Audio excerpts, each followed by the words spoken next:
For many American kids in the 1970s and 1980s, Christmas morning didn't start with wrapping paper.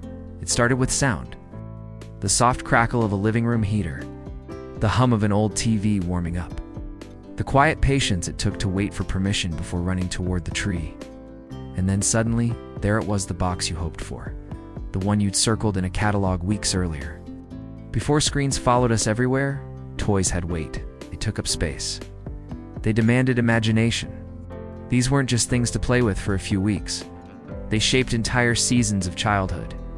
Today, we're not just listing toys. We're stepping back into a time when Christmas felt slower, louder, messier, and somehow more real, and when the right toy could define a whole year.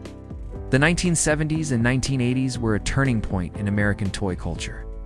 Post-war manufacturing had matured, television advertising had exploded, and Saturday morning cartoons became long-form commercials in disguise. Companies didn't just sell toys anymore, they sold worlds. Action figures came with backstories. Board games reflected social trends. Electronics entered the playroom for the first time. Christmas became the moment when all of that converged. For many families, these toys represented affordability, aspiration, and participation in a shared culture. You didn't need to explain what a kid meant when they said they wanted a specific toy. Everyone had seen the same ads.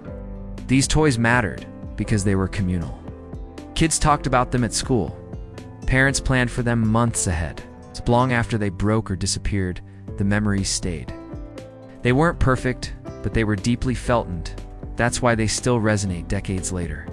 Star Wars action figures, and the power of story. When Star Wars action figures arrived in the late 1970s, they changed how kids played. These weren't oversized dolls. They were small, detailed, and designed to be collected. Kenner's 3 3/4-inch figures let children recreate scenes or invent new ones on bedroom floors and backyard dirt piles. What made them special wasn't just the characters. It was the idea that a story could continue after the movie ended. Kids learned narrative through play, long before anyone called it storytelling. Atari and the first digital Christmas in the early 1980s, an Atari console under the tree felt futuristic. This was often the first electronic device a child truly owned. Pong, Space Invaders, and Asteroids weren't just games. They were shared experiences. Families took turns. Parents tried to understand the controls. The graphics were simple, but the excitement was real. Atari mattered because it introduced interaction with a screen, not passively, but actively. It marked the beginning of a shift that would slowly redefine play itself. Transformers and the joy of mechanical surprise transformers arrived in the mid-1980s with a simple promise. One toy, two identities. A truck became a robot. Cassette player turned into a character. This wasn't just clever design, it rewarded patience and curiosity. Kids learned how things fit together by taking them apart and reassembling them. Transformers reflected a decade fascinated with machines, technology, and the idea that nothing was just one thing anymore. That influence hasn't disappeared. Vintage toys are collected, reissued, and passed down.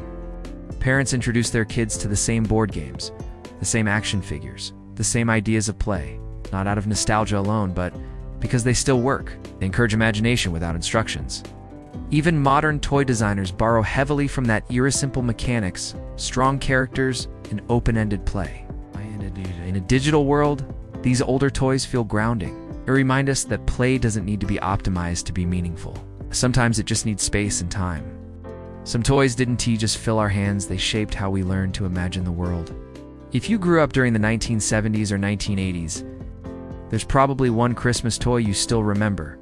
Clearly, the weight of the box, the smell of the plastic, the moment it became yours. And even if you didn't, these stories still echo in the way we talk about childhood today.